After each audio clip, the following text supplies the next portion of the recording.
John now squeezes, steps up in the pocket. Elway can run. Inside the 10. Head first. He flies off the 5-yard line. My goodness. Rushing 4, ball comes out of the hands of Newton. It's on the ground and still on the ground. Picked up by T.J. Ward at the 4-yard line. Manning out of the gun. Manning lets it fly. It's caught by Thomas. There's the record for Peyton Manning. The Broncos have been in 3 overtime games this year. They won them all. Got him at the 40. It's Thomas at the 50. Stiff arm got him free to the 30, to the 20. Thomas to the 10. Denver's going on to New England. They win it on the first play of overtime.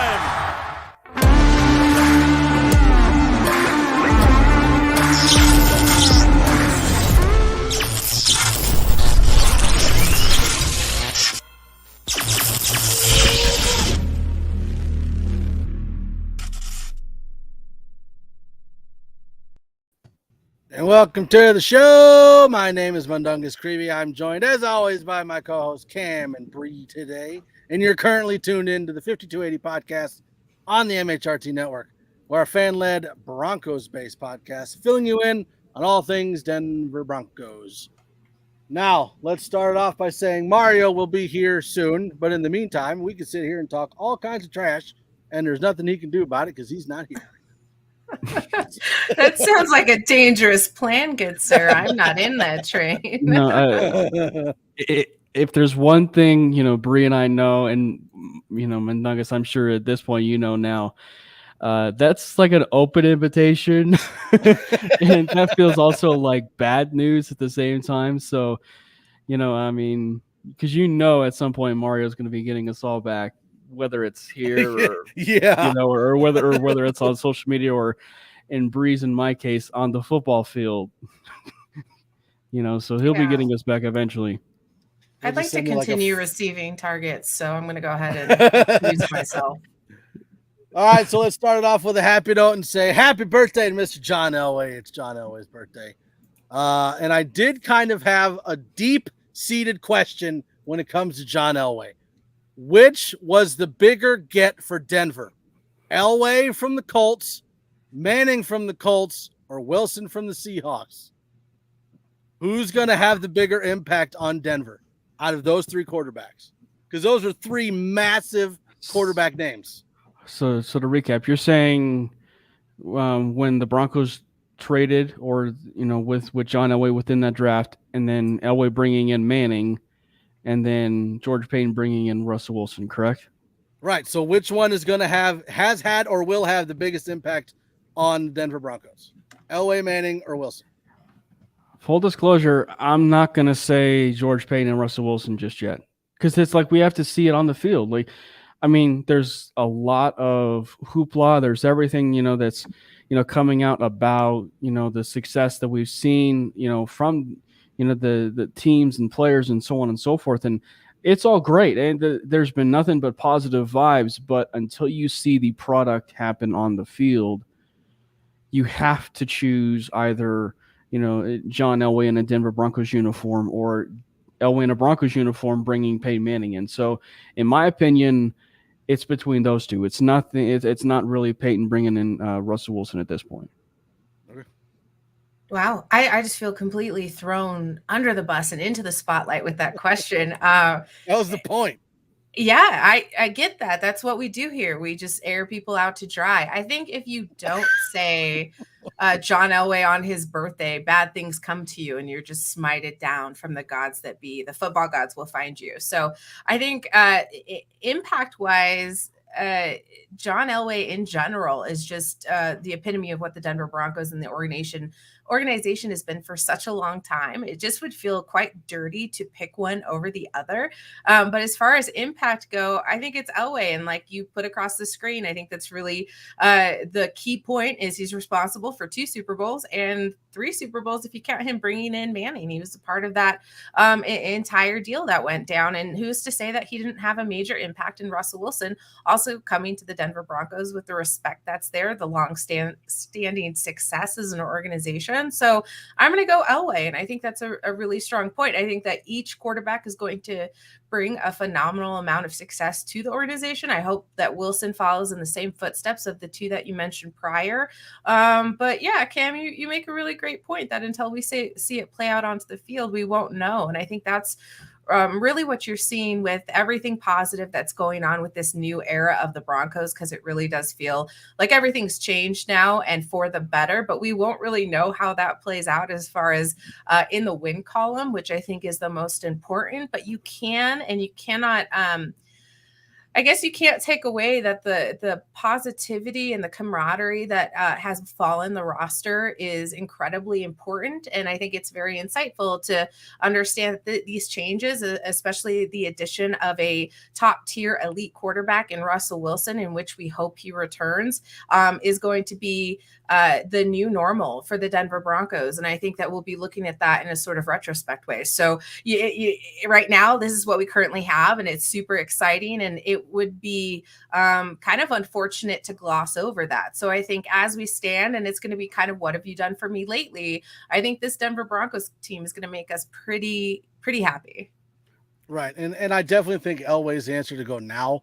Potentially in the future, it could be another name, just because we don't know if there's going to be Manning attached to an ownership group with who's coming in as an owner. So that could potentially add to that. Then you got Russell Wilson, who has the potential, if he plays as long as he says he's going to. We got 8 to 10 years of Wilson.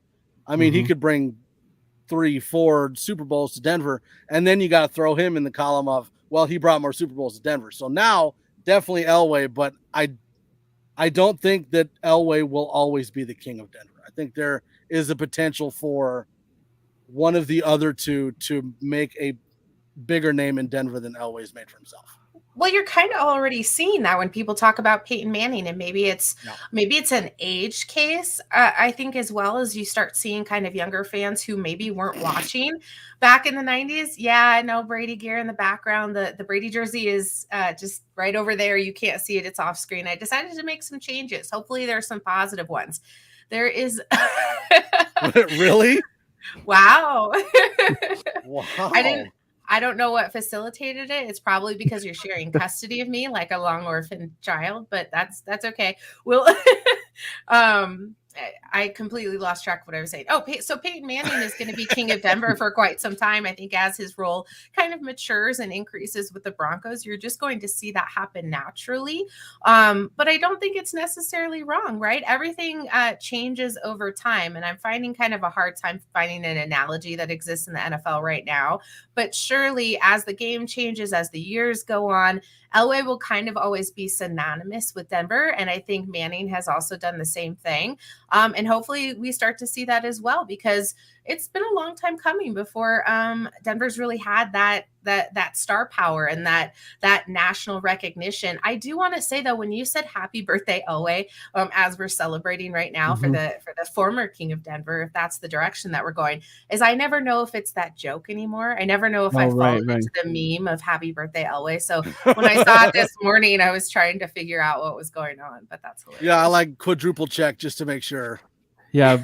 What's the way that they wish him happy birthday every single day because it's the dude, but I gotta say though, the choice has to be Elway. Like, even if the Manning years were just so fun, it's still attached to Elway in the sense that Elway brought Manning here, and a lot of that was associated to John Elway. And so it's everything we had talked about previously. It's just everything was associated with Elway. He really did save this team from nothing. And quite honestly, not to cross sport here, I think the true argument is who is the current where the current trend is right now with, say, Joe Sakic now bringing this team up to the Colorado Avalanche to win the Stanley Cup championship, and now tie John Elway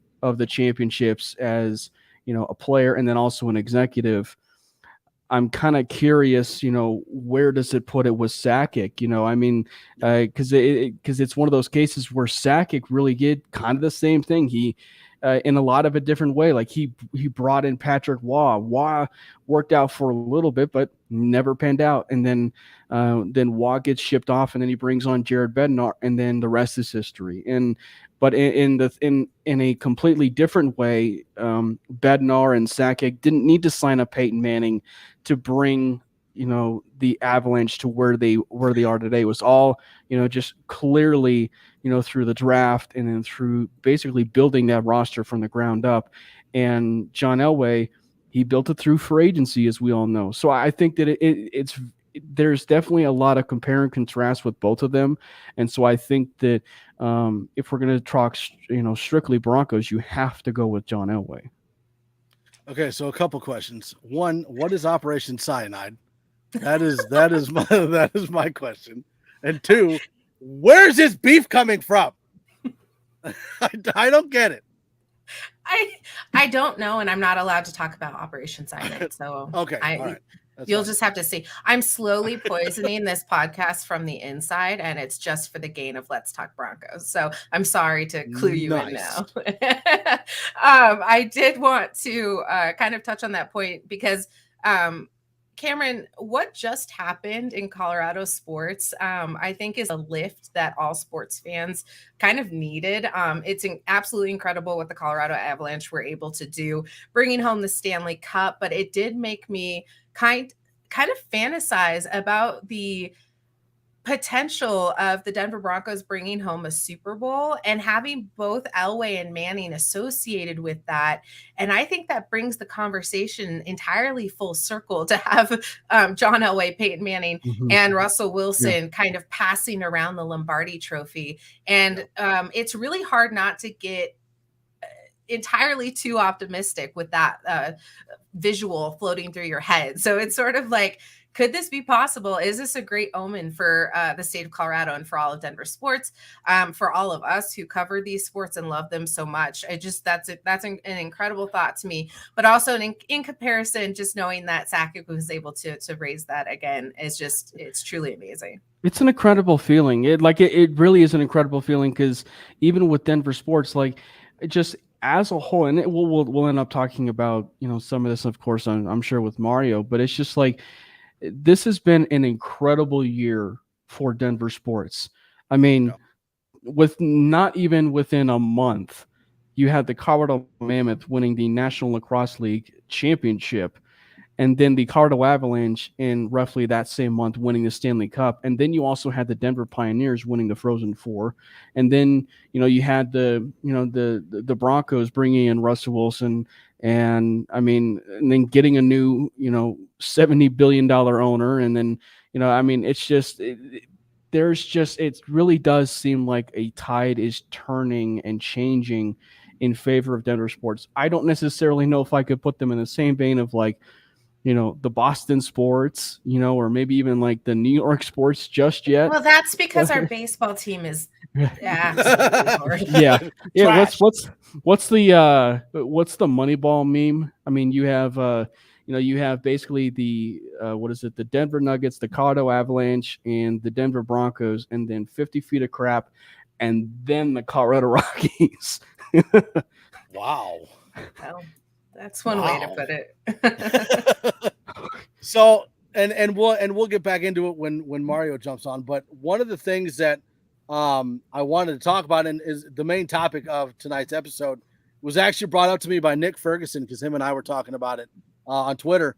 And what he brought up was now that the Colorado Avalanche have 3 Stanley Cups, so they 96, 2001, 2022, the Denver Broncos have 3 Lombardis. Are the Avalanche the bigger team in Denver now? Or is it still a football town?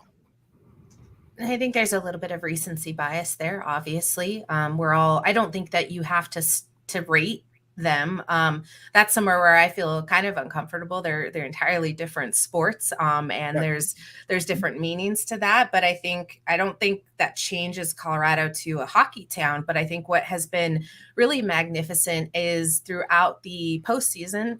So going through the playoffs and the Stanley Cup Finals, in order to see all walks of sports fandom coming together to root for the Colorado Avalanche was something very magical, because as I don't know, as early as 6 months ago, the Broncos country was a little bit in poor sports. We weren't feeling so great, and things weren't feeling fantastic. And so now you're seeing this fundamental shift across the board. And I think we're just really lucky as fans and to live here and to cheer for these teams that we get to watch the Colorado Avalanche, watch hockey, and then see this play out exactly as we all hoped and dreamed. And I don't think that you have to push one aside for the other. I'm obviously a football girl through and through, but it was really endearing to be accepted into that Avalanche fandom, and to be able to sit around hockey fans where maybe I don't know the sport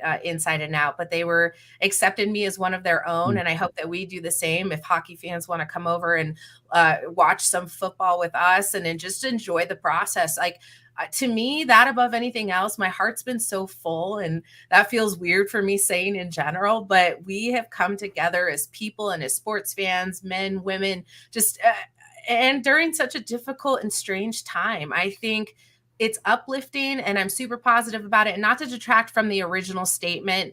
No, I think football is what is the bigger sport, but I think it grew for Colorado, and now hockey is going to be talked about more. And I think everybody wins there. Yeah, and I think that it's going to always be a Broncos town, at least what I feel. But when you have the type of balance across the board from your local sports teams, I mean, it makes everything so much sweeter, And I know I was a little bit, harsh, obviously, with the Colorado Rockies, obviously. But I mean, there was still a point in time that even when the Broncos were struggling, there was one year where the Rockies went to the playoffs, and it was a great year. I mean, let's be honest. I mean, anytime that you have, whether it's the Colorado Avalanche, that are succeeding, or the Nuggets churning out a back-to-back, NBA MVP and Nikola Jokic, it's such a sweet time for Denver sports. And then when you have a team, say like the Rockies, who, let's be honest, is not, churning out playoff appearances every single year, but the moment that they do churn out a playoff appearance or something like that, it's still as sweet in the sense of, you still have a Broncos town, you still have an Avs town, but like in the sense, but I mean, it's just like, it just makes it so much sweeter when you have a team like that no one saw coming, and here they are. Yeah. And I know that when we were having the conversation, my initial thought was, well, no, it's a Denver town, Broncos. But at the same time, it's like my focus is on the Broncos. I think that's one thing that's different, even though I don't live there. That's one thing that's different about Denver from other cities, is like when you go to a certain city, they're like, oh, well, this is a Vikings town, or this is a Twins town, or this is a Red Sox town, or a Yankees town. Whereas when you come to Denver, I don't think that there's that hierarchy. It's more of we're a sports town, and then you get to pick which one you want to be a part of, or all of it, or whichever. And I think that's one thing that makes Denver different when it comes to sports. Well, and I was just going to say, and I think that for the sports scene, it's also why Denver sports in general, I mean, you can call me biased, you can call me whatever, but I mean, Denver sports has the best home field advantage of any sports. I mean, like any sports, doesn't matter what it is, and if you can utilize it correctly, if you can utilize the team and that you built correctly, you're going to have a really good team from top to bottom that they can't stay with. I mean, you have the altitude, and it's really because of the altitude, and a large reason why. I mean, look at the Colorado Avalanche. I mean, they built a team that is just predicated on speed and defense and scoring, and it's just like that's just a hard team to beat, especially even with the altitude. And we all know that that type of thing can carry. And so it's just when you have those kinds of things, even for the Broncos or even the Nuggets, because there was a point in time where the Nuggets were a big fast break team in the NBA. And that was a big pivotal moment for the NBA and for the Denver Nuggets. And so when you can utilize that type of scene to your advantage of, home field advantage, it really does make a lot of difference, I should say, when you can have that. Okay, so another one of the questions that I have, and this is more Avalanche related than anything. I know that there was disputes as far as broadcasting Avalanche games go in Denver. Mm-hmm. Is that going to be solved now that they've won the Stanley Cup? I sure hope so, because let me just first and foremost say that how frustrating it is as a sports fan. I wouldn't call myself a casual Nuggets or casual Avalanche fan. However, I was really unable to, due to those terrible decisions and contracts, that weren't able to watch the games like you would if you wanted to just tune in and watch your favorite sports team. And I think that's entirely unfair for fans in general. And now that it was frustrating with the Nuggets as they made it into the playoffs to watch Jokic in his back-to-back MVP seasons and be unable to witness that. Then again, for the Avalanche, I made sure I was able to watch the playoffs, but of course those are going to be streamed nationally. It was just frustrating. I don't want to illegally stream any more games. And if that happened, let's say if that happened with the Broncos, the NFL would never let that happen. It just seems so weird that is what fans across Colorado were kind of left to deal with. It was frustrating. And you almost had to ignore it, but it's a fact. It was a problem. Bri, I don't know if I would actually say illegally streamed, actually like on the air. Sorry, you know what I mean. But no, I was illegally streaming everything, and then. But no, I meant streamed. Right. But I again though, it's a frustrating time because it's like it's one that is especially for the case of the Denver Nuggets and the Colorado Avalanche, with everything that we've seen consistently from them the last few years. That's the moment where you want your biggest exposure, especially for a young team like the Denver Nuggets have been, or even a young, as we now know, Stanley Cup champion, Colorado Avalanche. I mean, you have to be able to capitalize on those types of moments, and whether that is creating your own streaming service or locally, taking Denver, or Channel 20, which is like a sub channel of Channel 9, and just playing some local games on Channel 20, which, because we all know that Channel 9 already has Channel 9 for local news and national news and stuff like that. It just seems crazy to me. Like you're mentioning starting a new streaming service, and you're saying I would have to pay additionally to watch a team that I agree. In my region. It just is so crazy to me. I agree. But it's just one of those things, like you also have to do something to truly like get your, like, I mean it from like just the perspective of like getting your teams that are succeeding out there. So it isn't really, for the fans, it's more like do something like, put them on Channel 20, the subset of, of Channel 9, like advertise them on there, or for Comcast's sake, put them on the high school football channel. There's the high school football channel on Comcast. Like, make sure that you can, be able to get your games through, different channels that, are being used for different avenues. Yeah. Jeremy says Comcast has altitude contractually tied up, so they can't be on any other channel. I feel like eventually it's going to come down to YouTube and other streaming services. Like, eventually a team is going to have their own YouTube page where they can stream their own games for a monthly fee. Like, it just seems like that's where it's going to go. Like, you log on to Denver Broncos on YouTube and you can pay monthly, like $10 a month, to stream their games and watch their games on YouTube. It just seems like eventually that's where it's going to end up. Maybe. Or whatever. No, I could see it. It's just kind of like one of those things. Obviously, nothing we can control, and hopefully, this is the end of it, because I think you lose the ability to increase your revenue at that point. Like, you've just kind of shot yourself in the foot by creating this issue. It's just very interesting to me.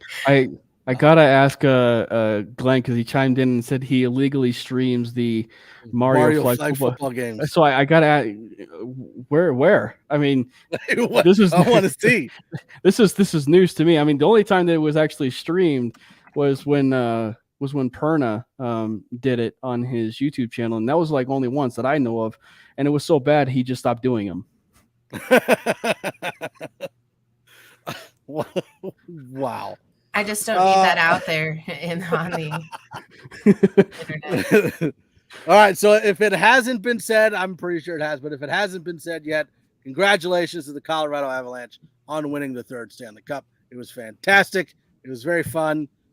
Bree apparently is going to sue. But it was very fun watching the Colorado Avalanche win the Stanley Cup. I have not been a hockey fan. At least I haven't had a team to cheer for. So call me bandwagon all you want. I don't care. But Bill talked me into following the Avalanche, and I'm glad he did, because it was very fun. Oh yeah, and it sounds like they're going to be fun for a while. I mean, they got to figure out McKinnon's contract, but other than that, it sounds like they're going to have the people that are on the team now. The majority of them are coming back. So that sounds good. I will say not to make it a hockey podcast, but no. Yeah. I mean, we have hockey in our network, right? We have the great Jeremy Case, who's our play-by-play guy, for that does the the Colorado Avalanche, and then he's going to be doing the Denver Broncos. So I mean, I think that for the Avs, though, there's still some question marks, like Valerie Nichushkin and Nazem Kadri, or I believe are unrestricted free agents, so they can decide what they want to do with that. So I mean, they got some decisions to make there, but I mean, yeah, they're still a young team, but I think that the most impressive thing, and honestly, it's a really nice little parallel to where the Broncos are from top to bottom right now, but the Colorado Avalanche from top to bottom are so sturdy, and the leadership really goes from top to bottom, from Sakic all the way down, and from Sakic to Bednar, and I think that to even Gabriel Landeskog. I mean, and if you go from the Broncos case, you have Rob Walton, now the new owner, to George Payton, to Russell Wilson, and then obviously Nathaniel Hackett as well. So I mean, it's just like, and obviously that's just more projection in the case of what we think is out there, because that's what we're currently seeing. We currently see just the change of the guard, the new energy that we see within the building. But I will say, though, nothing has impressed me more watching these Avs, these playoffs, than just the leadership of Gabriel Landeskog and everything that we heard about him being one of the youngest captains, in the NHL, and then having it happen to where they ended up winning a Stanley Cup because, in large part, due to his leadership. So, I mean, it goes to show you just how sturdy they are from top to bottom. Yeah. So kind of spinning it back to the Denver Broncos, we've had a couple of interviews with Melvin Gordon. We haven't. Melvin Gordon has had a couple of interviews where the first thing he said was, "I'm not giving up my leading role. I'm not giving up carries." And then in the next one, he says that both running backs on the Denver Broncos can be better than last year. Well, both had 900-yard seasons. So are we looking at two running backs on the Broncos that are going to have 1,000 yards this season? Each, 1,000 yards each. Yeah, absolutely. I think that's potentially something that we could see, just because Denver's run game is going to be that more impactful, especially bringing back Melvin Gordon. I do want to clarify, his statement was, I told, George Payton when I was at the negotiating table, I'm not going to lay down. I'm not going to lay down. Okay.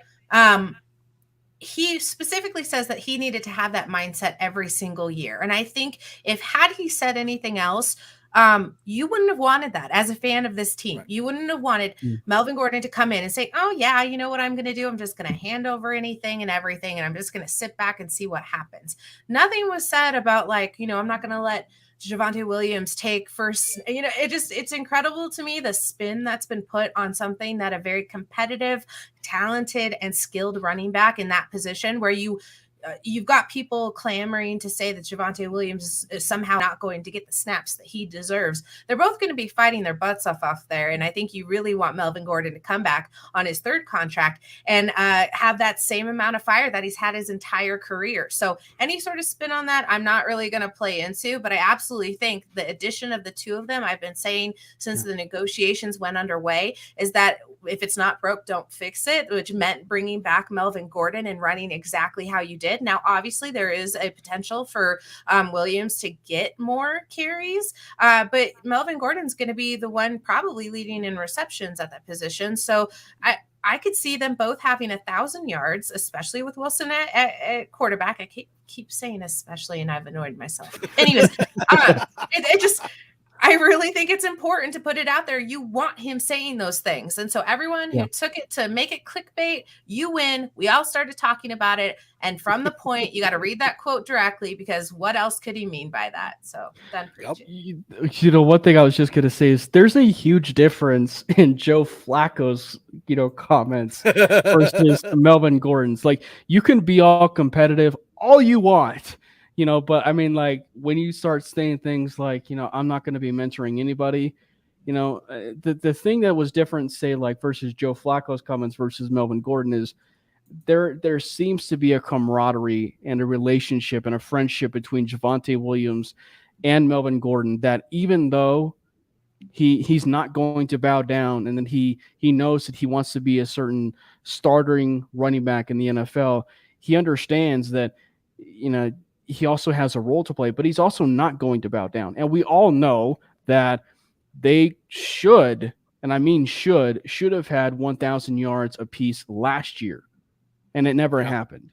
And so I think that if it does happen, you will be talking about the first time it's ever happened since the Carolina Panthers had Jonathan Stewart and D'Angelo Williams. And so I think that, when you can have a competent head coach, and it's one of my biggest pros to Bree's point of bringing back Melvin Gordon, is just like, when you can have a competent, or what seems to be a competent head coach in Nathaniel Hackett, why not bring in Melvin Gordon back, basically run everybody back in the sense with that roster, and just see what happens. And so I think that when you have the right type of mindset, in all honesty, that Melvin Gordon had, it will only make himself better, but it will continue to make Javonte Williams better as a better running back. Yeah.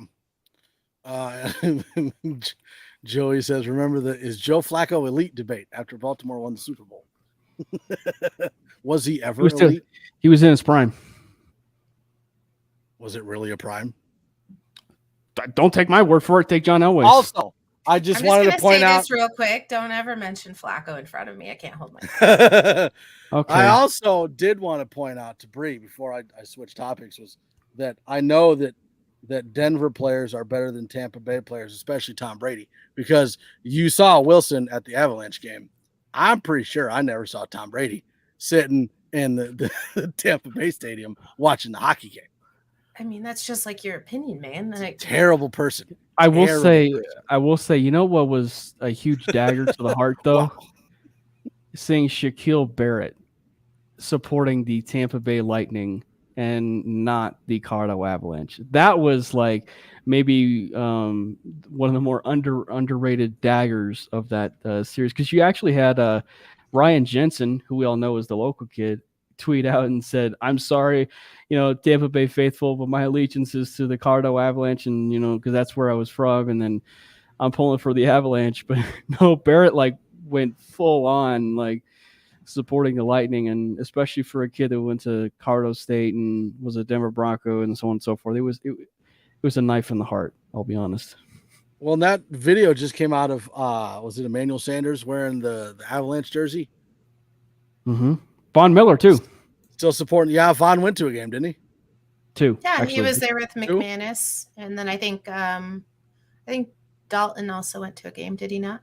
Mm-hmm. Yeah, I think that sounds right. Oh, also, Dalton Reisner got married this offseason, so congratulations to Dalton Reisner.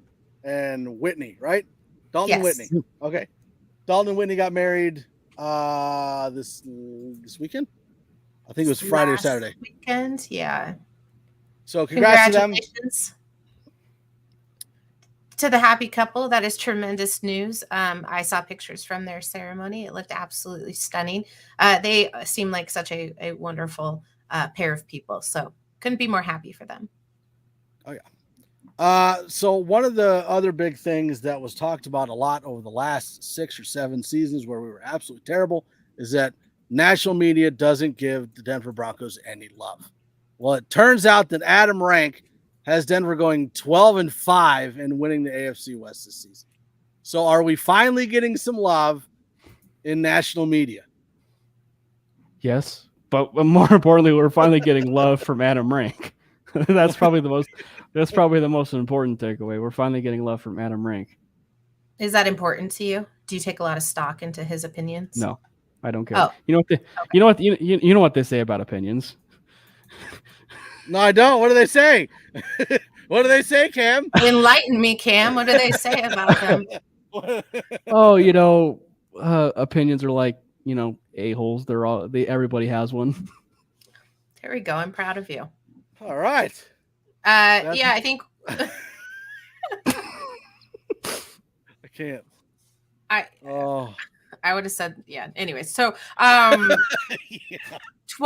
I think is reasonable. I don't see that I don't see that being anything crazy. I think it falls in line with a lot of what Denver media is saying or looking towards. I think 11-6 was kind of what initially at the start of the who our opponents would be talk is where I lined up with. I think 12-5 is completely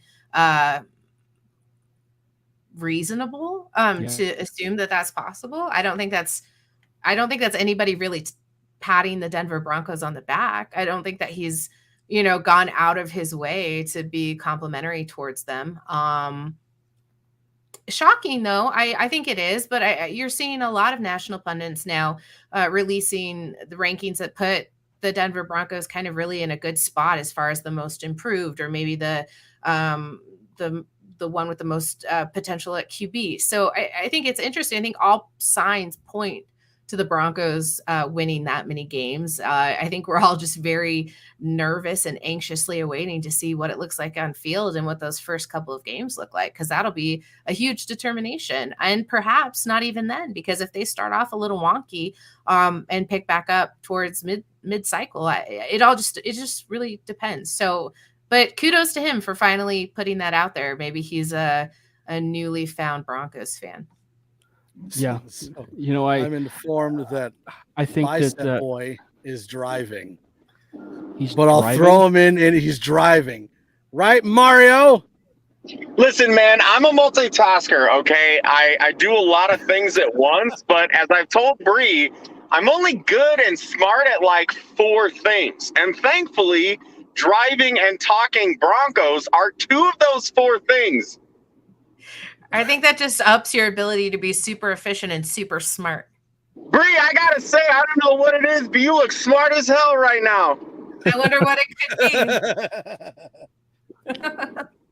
I don't know. So, Mario, we Not to already be talked that about guy, the but I Avalanche. don't really see anything above the shoulders. Above the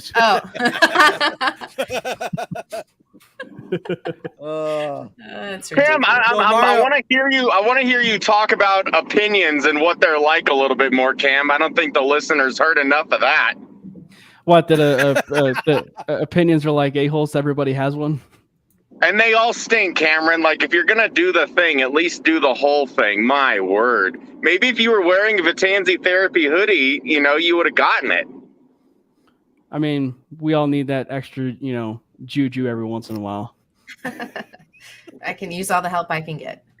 Oh, I don't want to bring religion into this, Cam. Let's keep it kosher.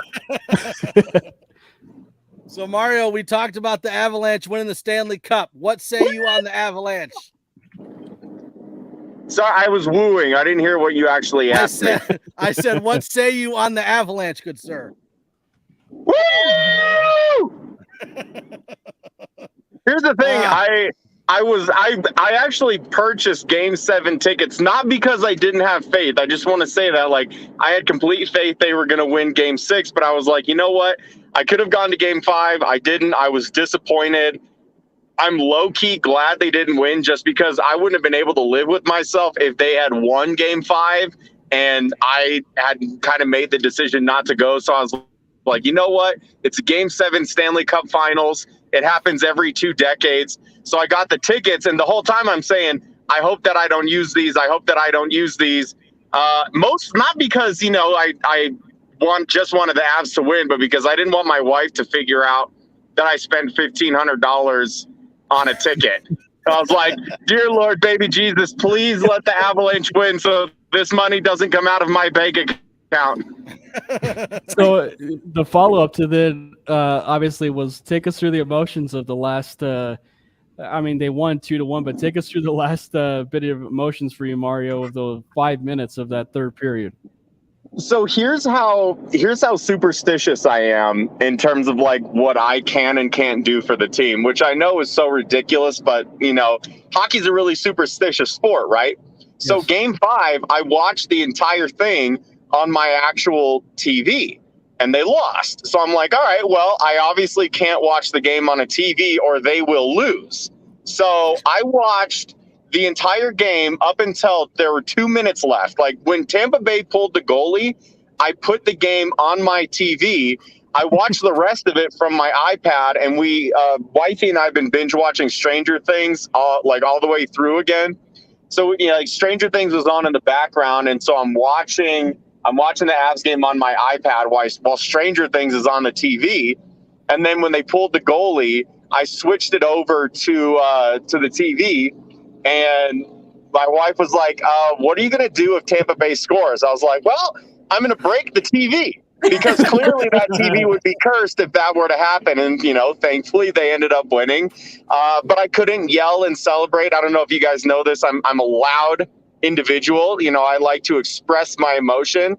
Oh, you are. I didn't know. And so Lauren was like, listen, you can celebrate. If you scream and wake that baby, you're sleeping in the garage. And I almost I was going to say, well, it's worth it. But, for my son's sake and for his growth and development, I let him sleep. And so I just kind of did like an awkward fist pump, like throw my arms in the air kind of celebration.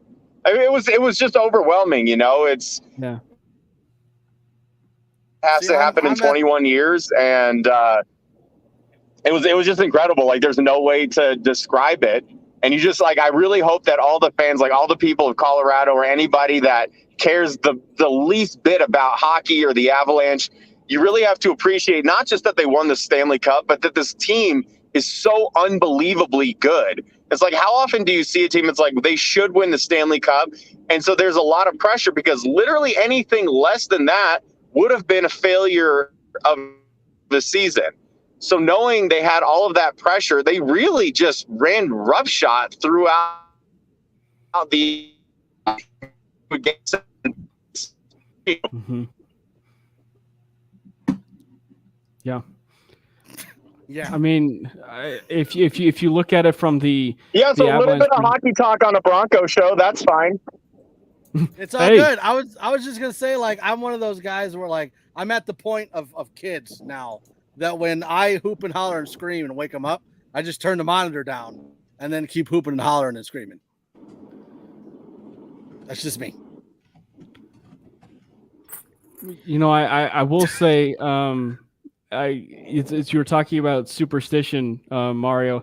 I admittedly decided to watch, so any time of the games of the Stanley Cup Finals that they were winning, I would watch by myself at the apartment that I'm at. But anytime I would be, the 2 games that I ended up having, friends over, or I ended up watching it with family and friends, they lost the game. And so it was one of the ones you sort of just bite the bullet, knowing the fact that, here's a moment where you want to watch it with your family and friends, but you can't you can't stoop to the level of, you don't want to give away a championship because you're so superstitious.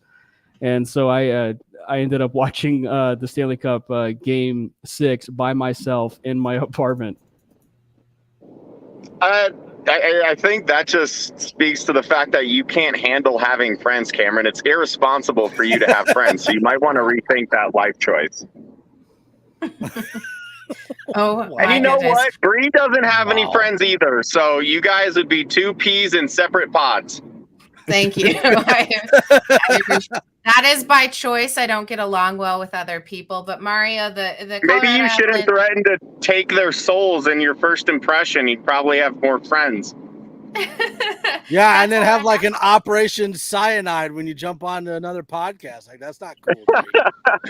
Listen, I gotta tell this story because I don't know if I have before. The first interaction I ever had with Bree, because Broncos country, Broncos Twitter has kind of become a little bit of a community, and so when a new individual in said community kind of shows themselves, you wanna get to know them and see if they're worthy of being part of this Broncos Twitter community that we've kind of established. And I was like, oh yeah, this Bree person seems nice. And like literally the first thing she ever said to me was like, what was it, Bree? Like you were gonna like take my soul, or you were gonna like I had to pay for something with my soul. And I was like, oh, that freaked me out a little bit. So I unfollowed.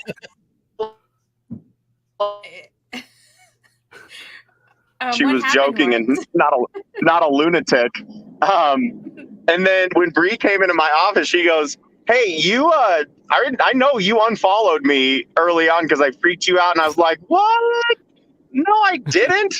Totally did. I was scared.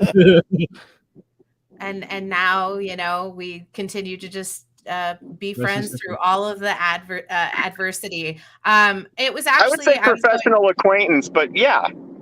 What? I'm just kidding, Bree. I'm gonna go launch myself off of a cliff.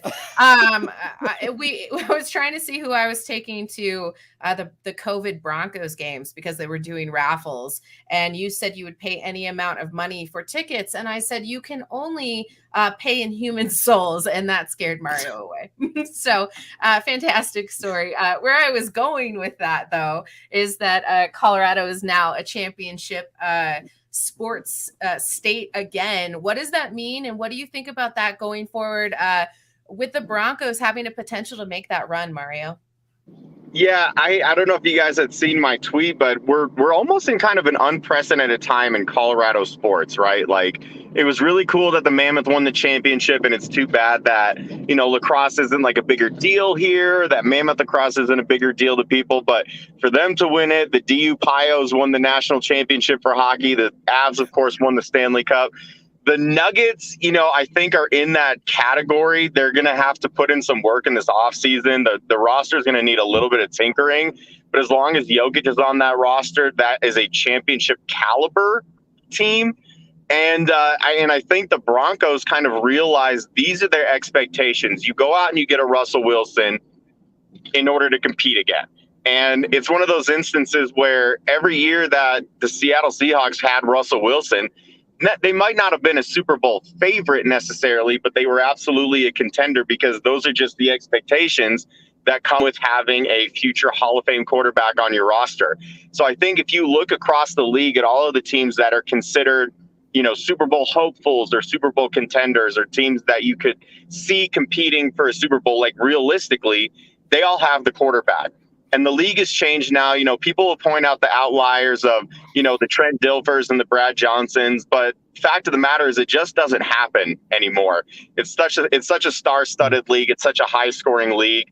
And you just cannot win without really good, top 10, top 15 quarterback play. And, I mean, if you need any proof or indication of that, you look back at, like, the last 10 Super Bowls and maybe 15, and that's what you've gotten. So that was obviously the biggest piece. And I think Bronco fans everywhere knew, if you ride this out with Locke, or you bring back Teddy, or maybe you bring in a Mariota or a Trubisky, it was a well-accepted fact. This was a weak quarterback class, and we saw that in the draft, only one first-round quarterback taken. Then you're kind of wallowing in that middle ground, right? And it doesn't matter how good the rest of the team is. because I think most people that know this roster intimately know that all the other pieces are in place. The defense is fantastic. The offense is stacked with weapons. They needed a quarterback and good coaching, and we can certainly get into that later if you guys want to. But Russell Wilson was the missing piece, and the thing is, that's a massive, massive piece when you're talking about a championship contender. And so talking to the players and talking to fans, anybody that's thinking they're going to finish last in the division, which I've seen a little bit, and like I know they have to go out there and play. I know the division is stacked, but I just don't see a Russell Wilson team, regardless if it's the Broncos or literally any of the other 31 NFL teams. If Russell Wilson is healthy, which he wasn't last year, you're a playoff team. You're a playoff caliber team, and you're going to contend for a Super Bowl, and those need to be the expectations. So when you guys were talking about, Adam Rank thinks we're going to win 12 games, he's, been a little bit all over the place with his predictions. And I do think it's a little silly to have predictions in June. Training camp hasn't even started, but I think that should be kind of what they're aiming for, right? I think 12 or 13 wins probably wins this division. I think realistically, you've got to get to at least 10 or 11 to get that wild card spot, just because the division is stacked. The whole AFC is so unbelievably top heavy that you're going to at least need those double digit wins. And I don't even think 10 is going to be enough. I think they need to try and set the bar at 11 and at least go from there. And I get it's hard to say right now because we haven't seen this actual team play. And I think they're going to benefit from a somewhat easy beginning of the year schedule. As I know, the schedule gets way harder as the season goes on.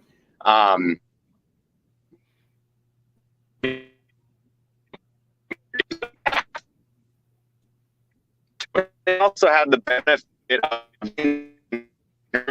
us anything over the past several years. It's that they start slow and finish strong.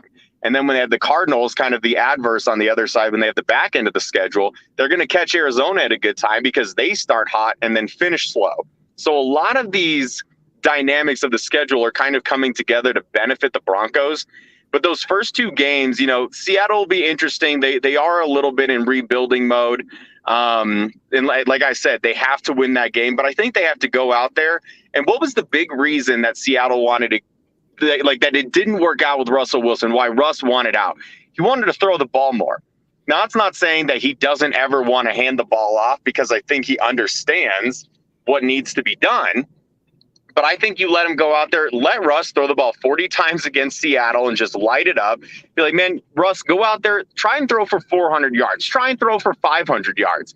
Go out and do the same thing against Houston and just pile it on them. And those are the get-right games. Those are the games that they need to use in order to get this offense on the right track, because I do think there will be some growing pains in the early part of the season because this offense is convoluted. It's very complicated. There are a lot of moving parts to it. It's not a basic middle school offense like they had the last 2 years with Shermer. They're actually going to have to run a professional style offense, and there are a lot of moving parts, and everybody has to be on the same page.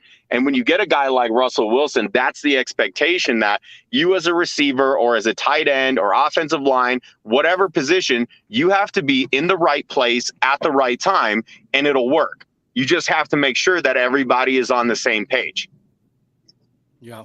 Well, I know that at least for right now, I think the biggest question that we're having with the Denver Broncos is the offensive line. I think there's more questions on who starts where on the offensive line than there is anywhere else.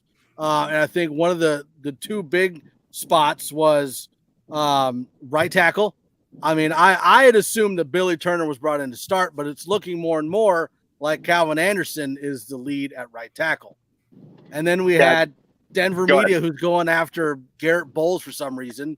I don't know why. But I know it's really generous to call them media. I mean, they're more they're shock jock radio hosts. I wouldn't necessarily grant them the title of media. So Denver talking heads. We'll go with that. There you go. Hot take artists. Yeah, I know that you'd gotten in a fight on Twitter with them.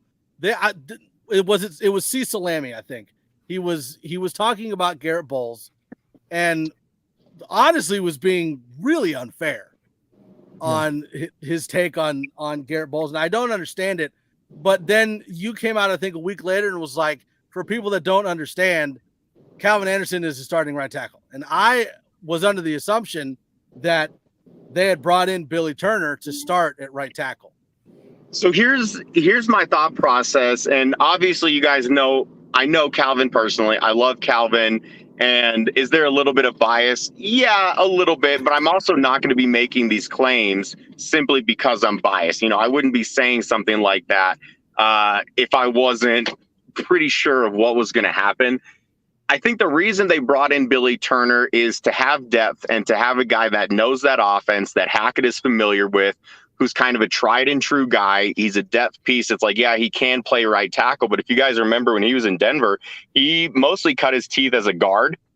And he was very similar to Elijah Wilkinson, where they kicked Eli out to right tackle, but really he's a better guard than he is a tackle. And from what I have gathered, talking to the people that I've spoken to, Billy Turner is a better guard than he is tackle, but he can also play right tackle.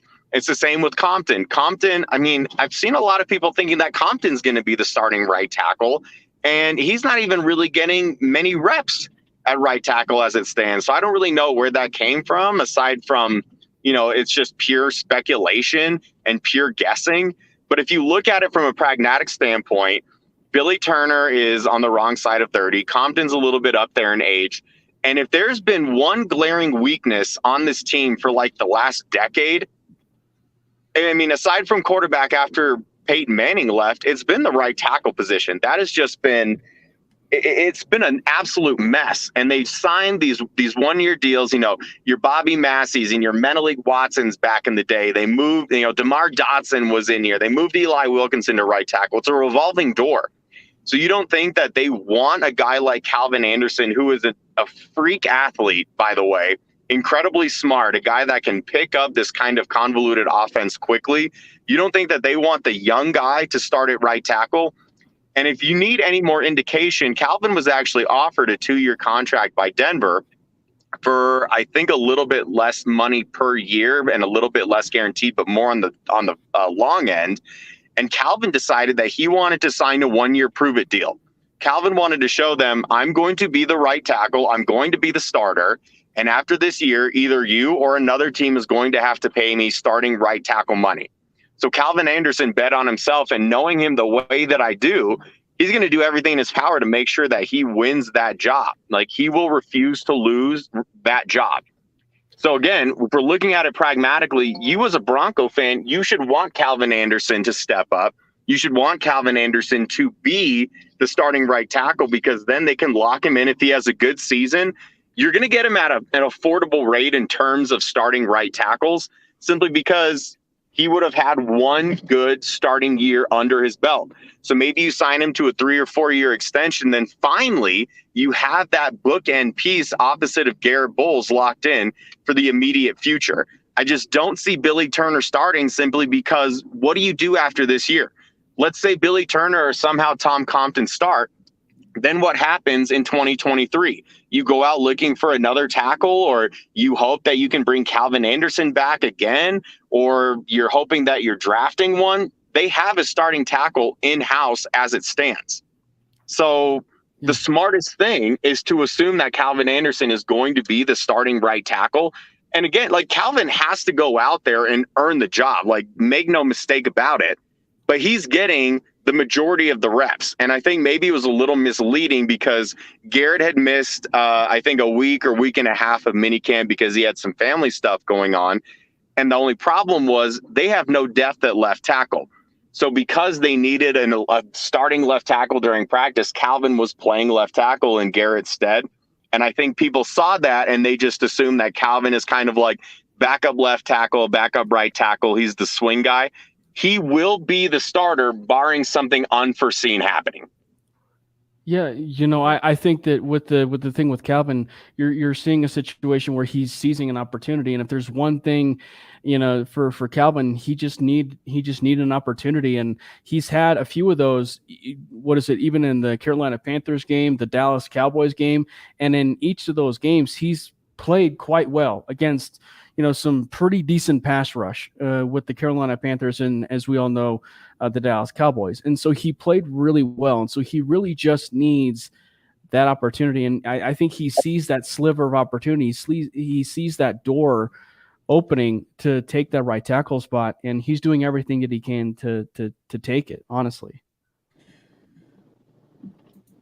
Mario, you're fairly keyed in with a lot of the guys, and like you said, close with Calvin. I know he said recently that the camaraderie and the companionship between and fellowship between players right now is just sky high. There's a lot of team building going on, and I think a lot of the guys are just truly happy that everything is headed in a positive direction. Can you speak a little bit? I know you've alluded to it with the changing of coaching staff, but with the acquisition of Wilson and with everything that's been happening with OTAs and off-season workouts, can you talk to me a little bit about how much more that's progressed, what you're hearing, and kind of how important that change has been for the new era of the Broncos? Yeah, I think it's the dynamic that you don't really hear about when you're a fan. But if you don't have that camaraderie and you don't have that bond amongst teammates, it's very difficult to win games, let alone win championships. And I think if we had to choose and kind of pick out one positive that came from the Vic Fangio era, it was that because none of the players wanted to play for Vic, they had to rally and play for each other. Now, usually you would think that that's just kind of something that happens. It's like, yeah, of course you're going to play for the guy next to you. But I think in this situation, it was accentuated simply because the situation was so bad with Vic. He was not he did not take what they had to say into consideration at all, whether it was Justin Simmons or Garrett Bowles or whoever. Like it didn't matter who was on the team. There were several guys that tried to go to Vic and say, hey, A, B, and C isn't working. Let's try X, Y, Z. And Vic would say to them, oh, yeah, we're going to give that a shot. And then the following subsequent practice would do the exact opposite of what he said he was going to do. It's like, what an awful way to try and earn the respect and loyalty of the players that you are coaching.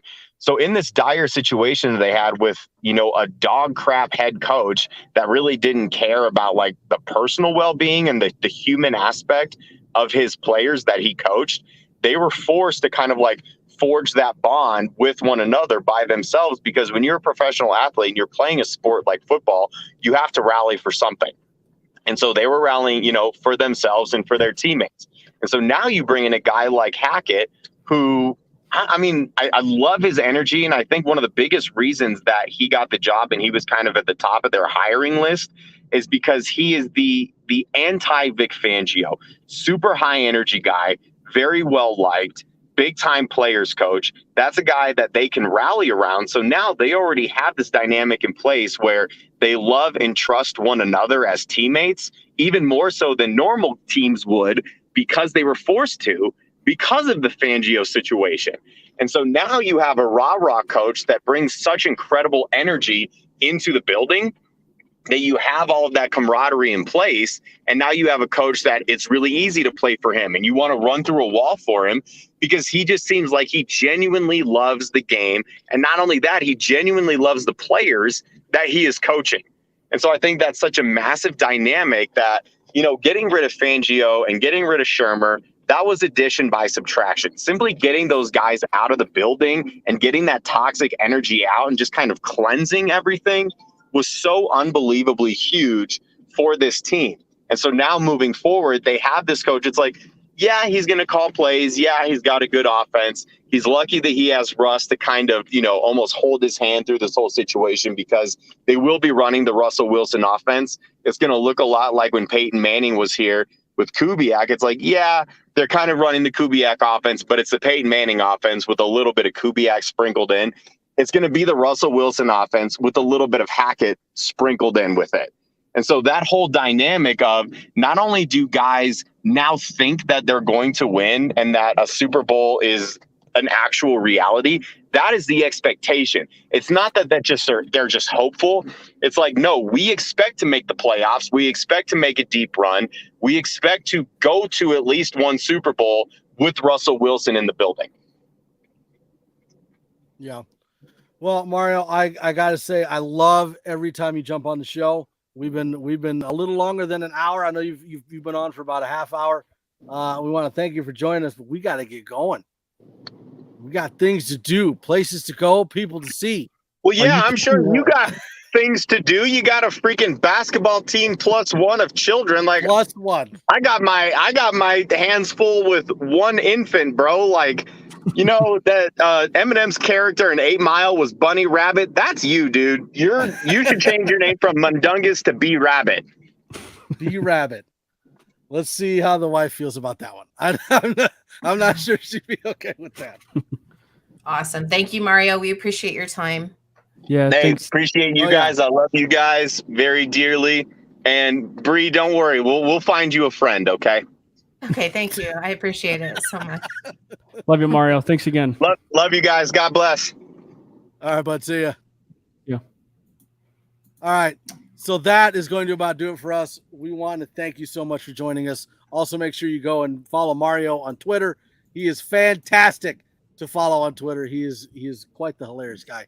And make sure you like, follow, subscribe, and turn on notifications so you can know when we post and when we go live. And I will not mention Let's Talk Broncos because they were being jerks. Make sure you tune in to our.